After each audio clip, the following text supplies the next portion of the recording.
So I'm an infectious diseases and HIV physician. I started training in that about 10 years ago. I work in Dublin, in inner city Dublin, and about 30% of our people living with HIV are injecting drug users who would have a background of pretty extreme social exclusion, intergenerational trauma. And my interest in that continued to develop, and I did some work here in London with the Faculty for Homelessness and Inclusion Health, and then went back to Dublin and started to get into the field of ageing, as I could see that this was a really important lens to be looking at the people that I work with. So I'm actually going to start here with a case study, which is very apt today because the people that I'm going to tell you about, called Iola and William, met when they were living in London. And these are two of my favourite patients. I have lots of favourite patients, but these are two for many reasons. One is that William has a really cool hat with loads of badges on it, it's a London thing apparently, that he picked up when he was living here, and now he still wears his hat with all his badges. And they're still so in love, this couple, even though they've had really, really hard times. And it's every time I see them, I'm struck by how wonderfully they support each other and how much that contributes to their managing their conditions. But they're both in their early 50s. William mobilises with a Zimmer frame. Iola has lots of difficulty mobilising. They both have a lot of chronic diseases. Iola has really, really bad chronic obstructive pulmonary disease and a lot of cardiovascular disease. They both have cognitive impairment, difficulty keeping track of all their appointments. And it's so sad to see these people in their early 50s who've got grandchildren that they want to look after, and they're really limited. And I keep sometimes trying to say to them, I know you're only in your 50s, but your bodies are like you're in your 90s, so be a bit kind of, to recognise that, because I think they feel very frustrated. And what's also striking is how poorly the system can cope with them. So because they're under 65, they're not eligible for the home care supports that older people would have access to. So they're very characteristic of the patients that I see who have very high rehab needs. And they're also characteristic in their backstory, which is a background of social exclusion, injecting drug use in the past, prison stays for William, and how that's contributed to things.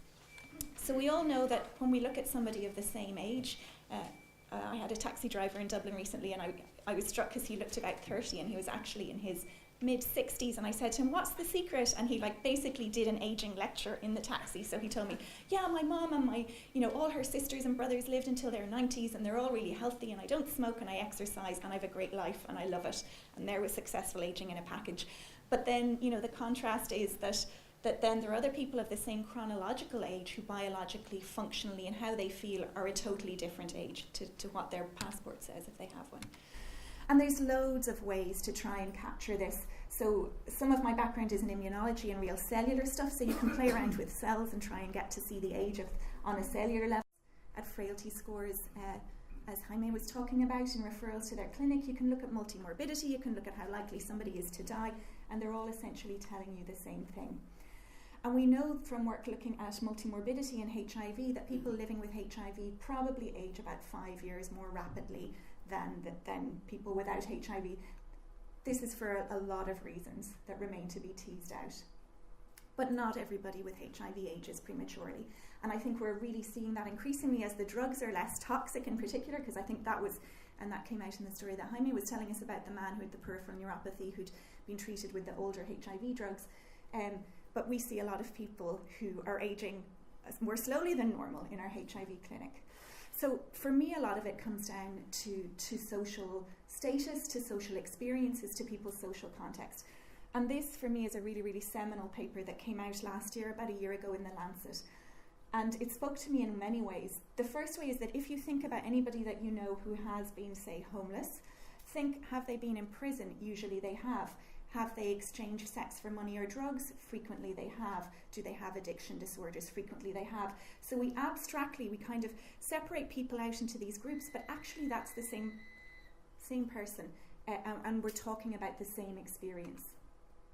And we know this is UK data, so if you live in Chelsea, seeing as we're in London, if you live in a nice posh part of London, at any given age, this is your chance of dying. And if you live in the poorest part of London, you're twice as likely to die at that age, just because of where you live.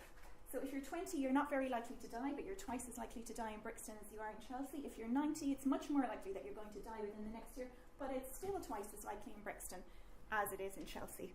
And that's known as the slope index of inequality. And about 30% of that difference can be corrected by smoking and exercise and what you eat. And about 70% We don't know. And as an infectious diseases doctor, I think of like the era before we knew what bacteria and viruses were, and we thought, oh, they have malignant humours, and it's kind of like witch doctoring.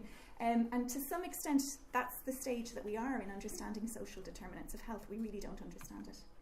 But if you plot on that same slope index, these are people who are socially excluded, who have had one or more of those experiences of social exclusion. And I would add in Aboriginal people in Australia, First Nations people in Canada, in Ireland, where I'm from, people from the travelling community, people with severe and enduring mental health problems.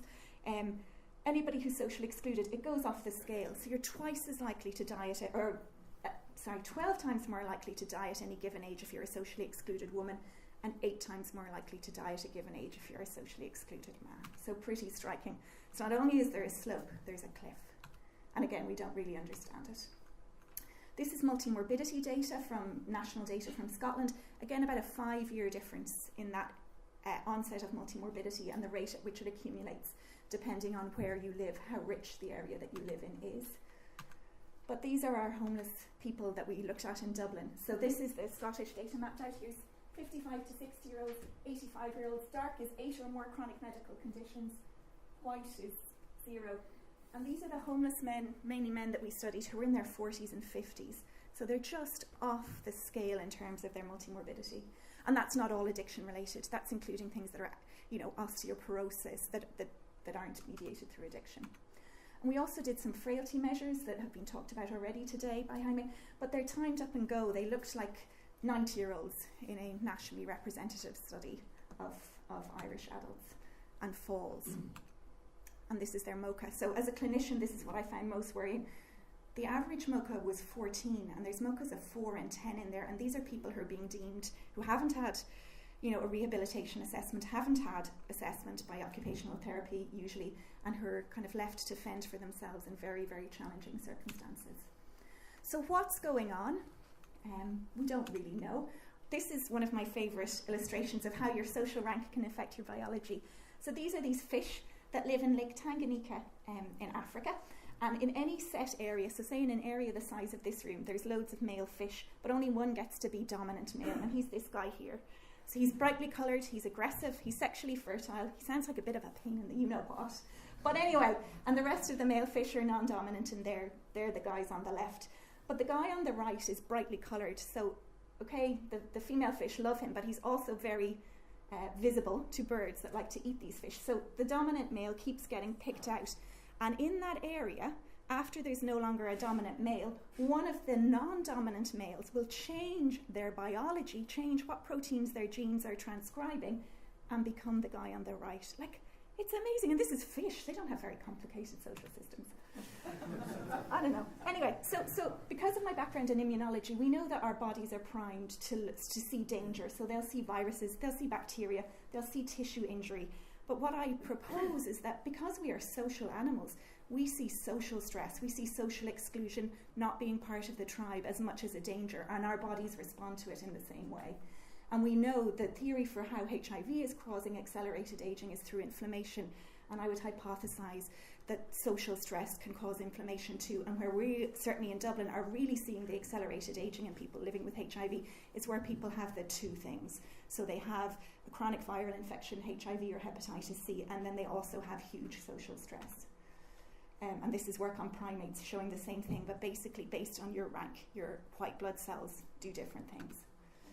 So it very much comes down to adverse childhood experiences. I presume everybody here knows about them. This is really important when you're thinking about meeting those health needs. So when you're very small and somebody abuses you, if I punch you, Colin, which I'm not going to do, now, in this room, you could punch me back, or you could call somebody to help you, or you could do loads of things. But if I punched you when you were very small, or abused you when you were very small, and I was your parent, you don't have those tools at your disposal. So abuse, and particularly neglect in childhood, have very, very profound effects on people's biology and behaviour. And when you're looking in socially excluded populations, in the general population, most people have 1 or maybe 2 adverse childhood events. But suddenly you're looking at people who almost all the time have experienced very severe, many forms of difficult experiences in childhood. And that has very, very profound effects on people's behaviours that I think as healthcare providers we can be very poor at addressing. So our standard way sometimes of dealing with people who use drugs used to be, well, stop it, it's very bad for your health, you will die. Like, as if, I don't know, did we think they didn't realise that? It's not that simple. And in terms of expecting people to engage in scheduled healthcare, whether that's doing exercise, coming into clinic, doing all those things that we're trying to provide, all of those rely on you having self-worth, on you having a vision of yourself 10 to 20 years down the line, of you having the ability to read and plan your schedule. There's loads of skills in there that we as healthcare providers tend to take for granted, but that we're not properly set up to provide services to people who may not have those skills.